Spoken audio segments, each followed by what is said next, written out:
Hi everyone, Comic Reviewer here, and May the 4th be with you because this time I'm doing a LEGO game review. And what I'm going to be doing is on LEGO Star Wars the video game. Now, as you know, LEGO Star Wars the video game is meant to be a LEGO themed action adventure game based on the LEGO Star Wars LEGO line, as well as being the first installment in the LEGO game franchise developed by Traveller's Tales. And the game itself has been released on GameCube, PS2, Xbox, Microsoft Windows, and Game Boy Advance. What's interesting is that the Game Boy Advance was developed by Graphenites Games, and let's get on the review. The premise of the game is that you start off in Dax's diner, where you mainly start off with Padawan Obi-Wan and Qui-Gon Jinn.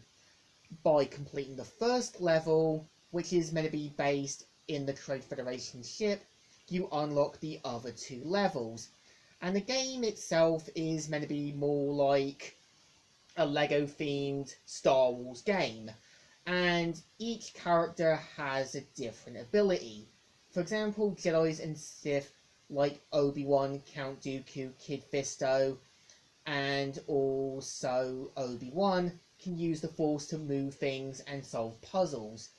Droids like C-3PO, R2-D2, and TC-14 can unlock doors and other things.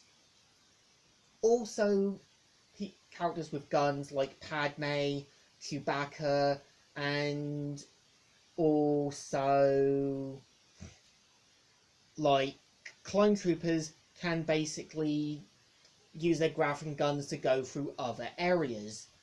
Also, as well, characters like Jar Jar Binks can jump further. Characters like Kid Anakin and Boba Fett can go through obstacles to get through the other side. And I would say the game's levels are enjoyable. I think the best ones have to be the pod racing level and also the opening with Revenge of the Sith. And I would say the best levels in my opinion have to be Phantom Menace and also Revenge of the Sith, because they have something enjoyable with the levels. I think the worst offender is Attack of the Clones, because I feel the Attack of the Clones levels cut out a lot of detail and don't really have anything interesting. I know originally there were meant to be two other levels that were later incorporated into the complete trilogy. And I know one YouTuber called Game Hut, who originally designed the game, showed off the levels that were intended, and the levels can be used in the complete saga, like Anakin flying in his Naboo ship, and also pursuing Sam Wells in your basically speeder.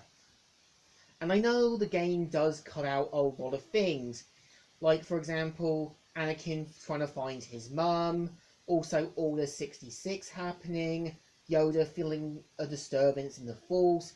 I get it, since this was a kid's game, they had to cut down a lot of detail. They couldn't really show too much carnage and destruction.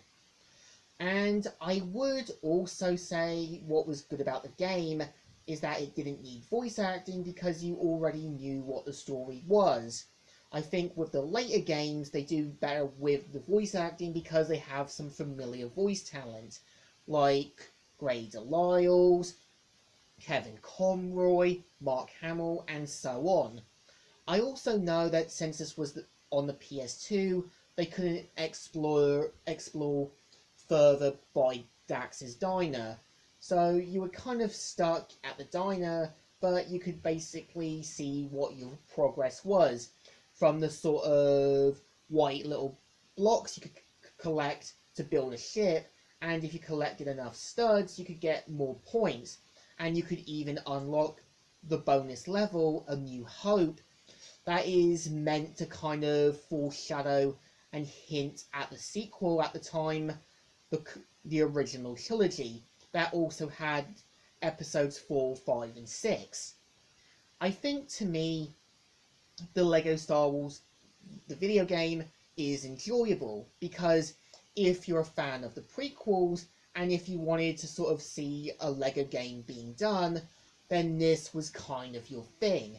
And I think Traveller's Tales have really gone the distance because they know how to bring the Star Wars games in, as well as Marvel and DC, Incredibles, Pirates of the Caribbean, and so on. So I think this game definitely deserves a thumbs up. Still enjoyable and still alright. So, Comic Review here, wishing you that the Force will be with you always.